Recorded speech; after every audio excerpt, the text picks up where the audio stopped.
जीने का अवसर प्रदान किए, सशक्त नमन करते हुए। और आज हम लोग जो बौद्ध धर्म सम्मेलन का आयोजन किया जा रहा है, इस आयोजन में हम लोग के बीच में परम पूज्य बंते जी मंच पर आसीन है और हम लोग के बीच में बंते जी को बदनामी करते हुए हम लोग के बीच में श्रद्धेय नंद किशोर सर हैं। और जब मैं आप लोग को एक बात बताऊं कि मुझे लग रहा है कि सर को याद होगा कि जब हम लोग क्लास 6-7 में पढ़ते थे, 8 में पढ़ते थे, तो सर जो है जा करके प्रचार प्रसार करने का काम करते थे। तो आज जो हम लोग मूवमेंट से जुड़े हुए हैं, जो आंदोलन से जुड़े हुए हैं, जो इस मूवमेंट को हम लोग आगे बढ़ाने का जो काम कर रहे हैं, आप लोग के प्रेरणा से ही हम लोग कर रहे हैं।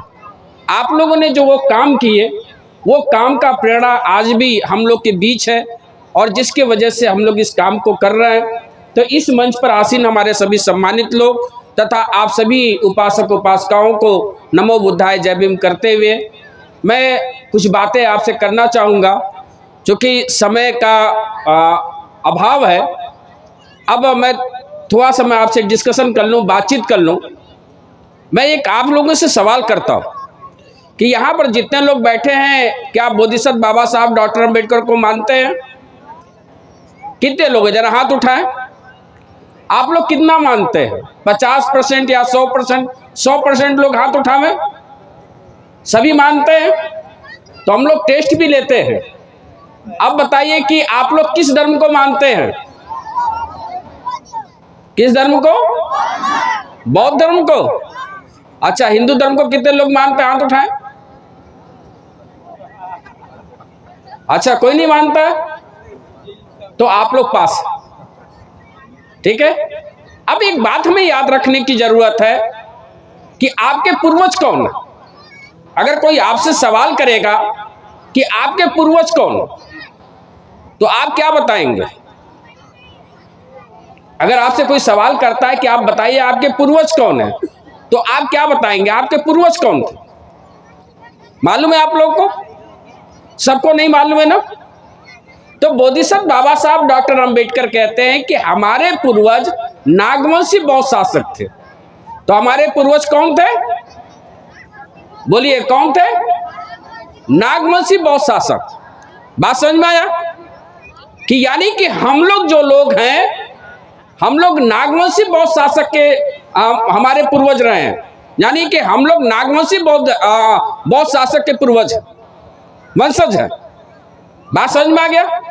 यानी कि हम नीच और अछूत नहीं है। याद रखिए, हम लोग नीच अछूत नहीं है। हम लोग कौन है? नागवंशी बौद्ध शासक। यानी कि हम लोग शासकों के वंशज के लोग हैं। बात समझ में आया? दूसरी बात बोधिसत्व बाबा साहब डॉक्टर अम्बेडकर क्या कहते हैं? दूसरी बात बोधिसत्व बाबा साहब डॉक्टर अम्बेडकर कहते हैं कि हमारे पूर्वजों ने हिंदुओं के गुलामी को स्वीकार नहीं किए। ध्यानपूर्वक सुनिए, हमारे पूर्वजों ने हिंदुओं के गुलामी को स्वीकार नहीं किए, इसलिए हिंदुओं ने हमें अस्पृश्य और नीच घोषित किया। बात समझ में आया? यानी कि हमारे पूर्वजों ने कभी भी हिंदुओं की गुलामी को स्वीकार नहीं किया। बात समझ में आया? तो क्या ये गुलामी आज भी स्वीकार करेंगे आप लोग? नहीं करेंगे ना? तो याद रखिए कि हमारे पूर्वज, पहली बात ये है, इस बौद्ध धर्म सम्मेलन में पहली बात हमें ये सीखना है कि हमारे पूर्वज नागवंशी बौद्ध शासक थे। तो हम लोग कौन है? हम लोग नागवंशी बौद्ध। हम लोग कौन है? नागवंशी बौद्ध है। हम लोग हिंदू हिंदू, हम लोग अछूत अछूत, हम लोग कौन है? नागवंशी बौद्ध।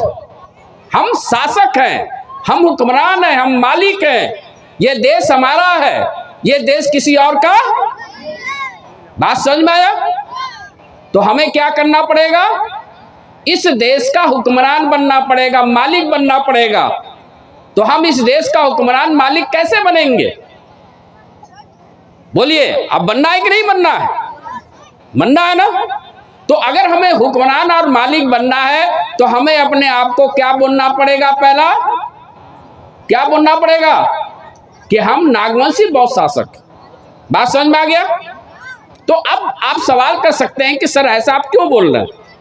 देखिए, जब हम इस इतिहास को देखते हैं तो ये इतिहास आज जैसा देखते वैसा नहीं है। इस इतिहास को 3 काल में बांटा गया है, प्राचीन काल, मध्यकाल और आधुनिक काल। आज आप जिस काल में हैं ये काल आधुनिक काल है। ये प्राचीन काल किसका रहा है ये आपको समझिए। मैं बात बताऊं आपको, चूंकि इस देश में हम लोगों को जो इतिहास रहा है, हम लोगों को इन लोगों ने, जैसे अभी सर बता रहे थे ना, कि आज भी हर क्षेत्र में हमारे साथ क्या किया जा रहा है, हमारे हर क्षेत्र में हमारे साथ शोषण किया जा रहा है, हर क्षेत्र में हमारे साथ असमानता की जा रही है, हर क्षेत्र में हमारे अधिकारों को खत्म किया जा रहा है। ऐसा क्यों किया जा रहा है? कभी आप लोग इस पर सोचा है? कभी आप लोगों ने इस पर चिंतन किया है कि आखिर ऐसा क्यों किया जा रहा है? ऐसा इसलिए किया जा रहा है क्योंकि जो लोग कहते हैं कि जो लोग कहते हैं कि मैं हिंदू हूं, जो लोग कहते हैं कि मैं हिंदू हूं, तो उनकी 2 व्यवस्था है। एक व्यवस्था तो वो है जो वर्ण व्यवस्था है, दूसरी व्यवस्था उनकी अस्पृश्यता। अस्पृश्यता का मतलब क्या हुआ? अस्पृश्यता आप ये समझिए, आप लोगों ने गुलामी का नाम सुना होगा, लेकिन आप लोग अस्पृश्यता का नाम नहीं सुनोगे। तो अस्पृश्यता गुलामी से भी बदतर होती है। यानी अस्पृश्यता में मनुष्य नहीं समझा जाता है। और ये जो अस्पृश्यता जो लाया गया, जो व्यवस्था लाया गया, ये खास करके लिए बौद्धों के लिए लाया गया। तो उनकी 2 व्यवस्था है, वर्ण व्यवस्था और अस्पृश्यता है।